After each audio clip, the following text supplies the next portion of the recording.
যে মাঠটাতে আসলে পাকিস্তান ইউএসএ খেললো সেই মাঠেই কিন্তু বাংলাদেশ প্রথম ম্যাচে শ্রীলঙ্কার মুখোমুখি হবে।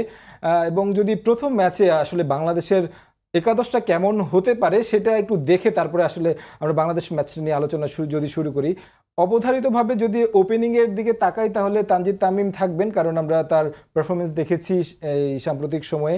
লিটন দাস আসলে আপনার বিকল্পের কথা যদি চিন্তা করেন তাহলে অফ ফর্মে লিটন দাস রয়েছেন, তারপরে তার উপরই ভরসা রাখছে টিম ম্যানেজমেন্ট। শান্ত অধিনায়ক, তাওহিদ হৃদয়, সাকিব আল হাসান, মাহমুদুল্লাহ রিয়াদ, সৌম্য সরকার, শেখ মেহেদি, রিশাদ, তাসকিন ইনজুরি থেকে ফিরেছেন।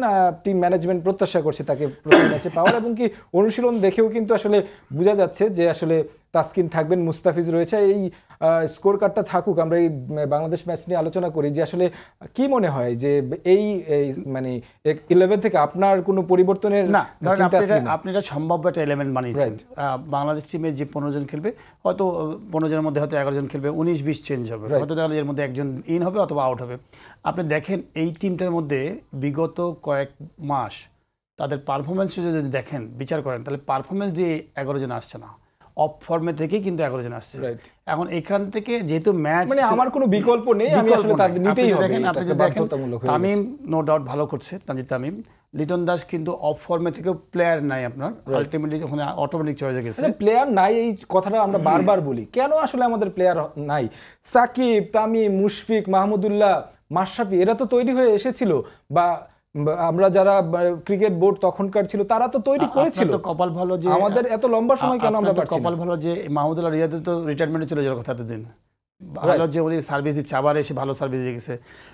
আপনি তো সিনিয়রদেরকে তো ছাঁটাই করে দিয়েছেন, এক শ্রেণীর সিনিয়র যারা মাহমুদুল্লাহ বা সাকিবের পিছনে ছিল, যারা ওইসব প্লেয়ারই নাই, তো মানে মার্কেটেই নাই, তাদেরকে তো আপনি মানে কোনো ধরনের প্রমোট করেন নাই। মাহমুদুল্লাহকে নিয়ে আপনি আবার অনেক ধরনের খেলা খেললো, বা ওই যে 20 বছরে চলে গেছেন। তো আমি বলছি যে দেখেন লিটন দাস অফ ফর্মে থেকে আসছে, শান্ত রানে নাই অফ ফর্মে থেকে আসছে, তৈরি ভালো করছে। আপনি যদি সৌম্য সরকারের কথা বলেন, সেখানেও কিন্তু অফ ফর্মে, তার মানে কয়টা প্লেয়ার ব্যাটসম্যান আপনি অফ ফর্মের ব্যাটসম্যান আছেন। তো এই যে এখন আমি বলবো যে ধরেন একটা জার্নি করছেন আপনি, ধরেন সাপোজ ঢাকা থেকে চিটাগাং যাবেন, তো এখন চিটাগাং যাওয়ার পথে মাঝপথে যদি আপনি পিছনে তাকান তাহলে কিন্তু আপনি আর সামনের পথে ঠিকমতো আগাতে পারবেন না। তো কি হয়েছে লাস্ট কয়েক মাস, 6 মাস, আর তাকে লাভ নেই, বিকজ আপনার সামনে যে ম্যাচটা আছে কালকে, সেটা খুব ইম্পর্টেন্ট ম্যাচ।